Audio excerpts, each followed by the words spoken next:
Well, Joe Oliver must be wishing he never heard the name Amanda Lang. He's still getting pasted for comments he made to Amanda on budget night about who'd end up paying for the cost to the Treasury of TFSAs. And the Prime Minister has been left trying to defend him. Here's the Finance Minister from Tuesday and Stephen Harper from today. Well, I heard that by 2080 we may have a problem. Well, why don't we leave that to Prime Minister Stephen Harper's granddaughter to solve that problem? So when someone says that, look, the TFSAs are going to accumulate hundreds of millions of dollars, that's not a problem. That's exactly what they are supposed to do. It's the mentality of the opposition, the Liberals and the NDP, that because somehow that money is in the economy instead of being in government where it can be used for all kinds of special government spending schemes, that's somehow a problem. Andrew, Chantal, and Bruce are all here in studio tonight. How damaging was this, and how long does it last? Andrew. It's a dumb comment. It's an even dumber controversy. We are not going to run out of money in 2080 because we made a small tax change here. The revenue loss, whatever it may be over that time, can easily be made up over time from other sources if need be. We're not, the government hasn't outlawed taxes or tax increases ever for the next several decades. That being said, it was a stupid way for him to phrase it. They will get a couple of days of bad press out of it. I don't think in the long run it's going to be that damaging. You don't think you'll see that in an ad campaign? We may, but I don't think it hits people where they live. It makes him look foolish. I don't think Mr. and Mrs. Candigoat looks at that and says, "Oh my heavens, my fortunes are being affected by this." Chantal? It helps the opposition frame the budget as tax cuts that advantage the rich. And Canadians are used to being told that choices are being made, and they're used to normally being told that tax breaks or whatever spare money should go to people who need it most. I don't think the comment itself is damaging, although it ensured that Mr. Oliver disappeared from the House of Commons ever since then. But I think the notion that this is a tax break for people who have $10,000 or $20,000 to spare if there are a couple at the end of the year, that is something that Canadians can fathom. And I don't think that the government wants the budget to be framed as tax breaks for the rich, people who are likely to vote Conservative. And the politics of budgets are not about the big picture. They're always about the little thing that sticks out.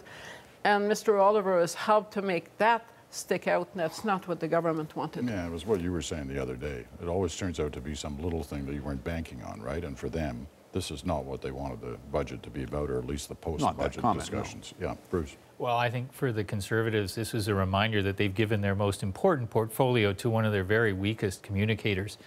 The fact that the Prime Minister went out today and had to deal with this question, I sensed a little frustration in his voice in the way that he was dealing with it, as though it was kind of there was an obvious rebuttal, and he made it, and it's a relatively good rebuttal. I guess I think for the comment itself probably won't have any lasting impact, in part because I think it's not really in the Liberals or the New Democrats' interest to prolong the debate about this. It's certainly acceptable for them, I think, for most Canadians who don't use the limit of what's available now. It's acceptable for the opposition parties to say, we wouldn't go ahead with this. We have something else on offer. But the last point is the most important one, which is the opposition parties have to get on with now saying, just ignore that budget because we've got something better to put on offer, and here's what it is.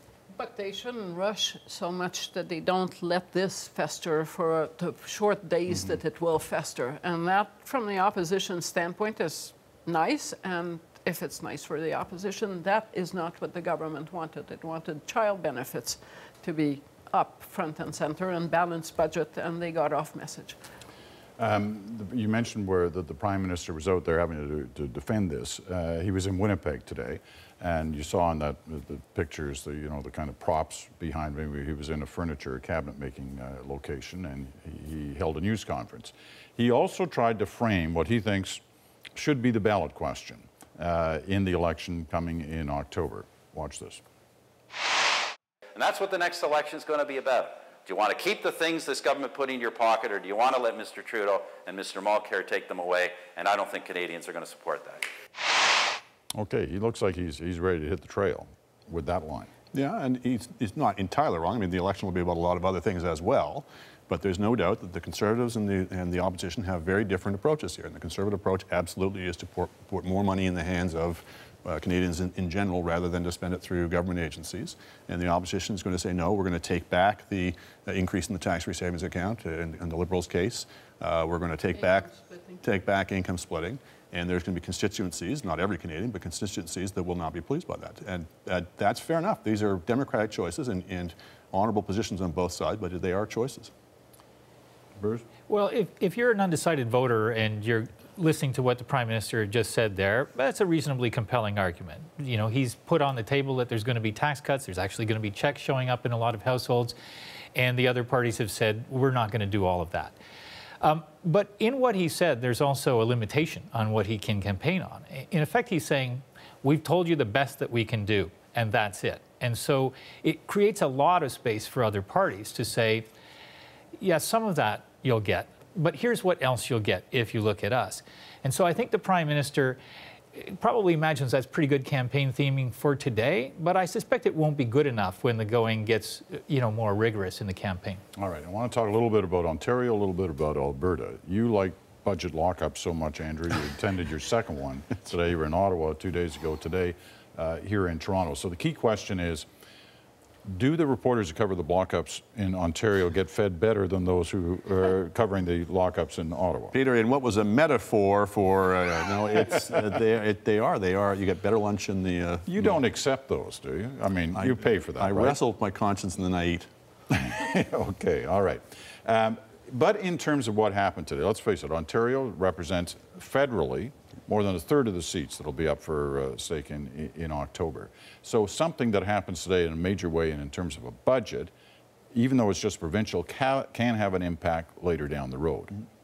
Did anything that happened today, can you see that having that impact? I think so. I mean, I had a strong sense of déjà vu, frankly, not just because there were two budgets, but because they were so similar. I mean, you had the same message of sort of modest restraint, same emphasis on infrastructure spending, the same tax giveaways to the manufacturing sector because they're special. A lot of similar policies, similar rhetoric.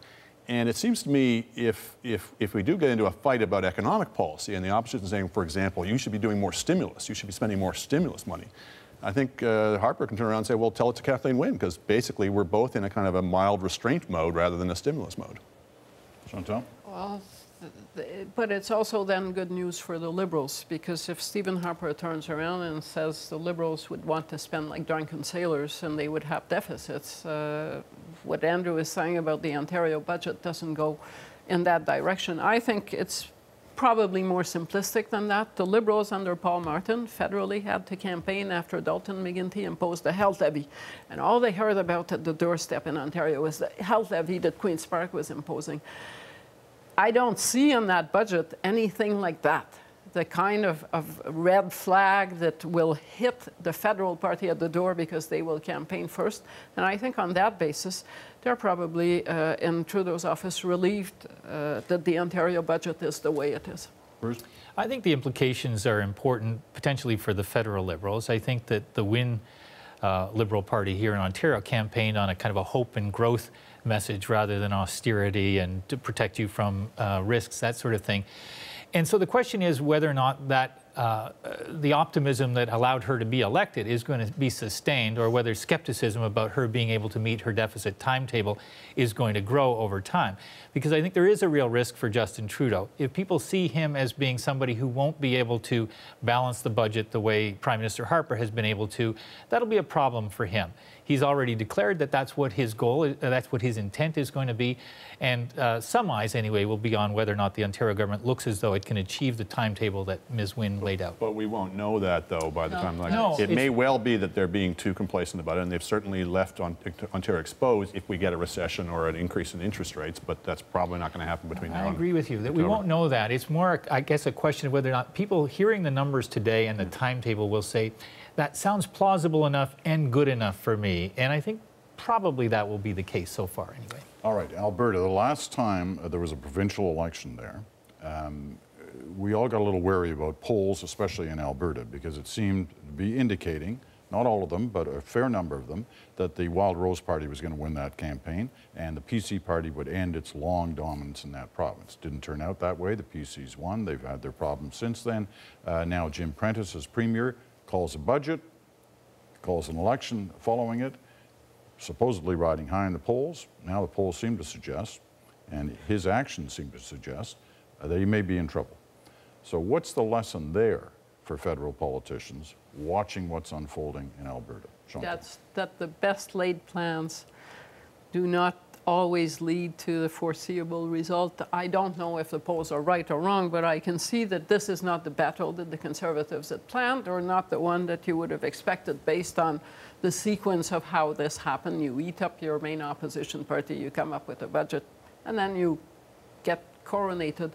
And I think there's a message there for every party. It's probably good news for the opposition parties federally, because what that says is if you're going to declare them dead, just make sure that you're right, because here again is the lesson that whoever you kill tends to resuscitate. Bruce? Well, I think for a while now in Canada, incumbents have been kind of feeding off the success of other incumbents.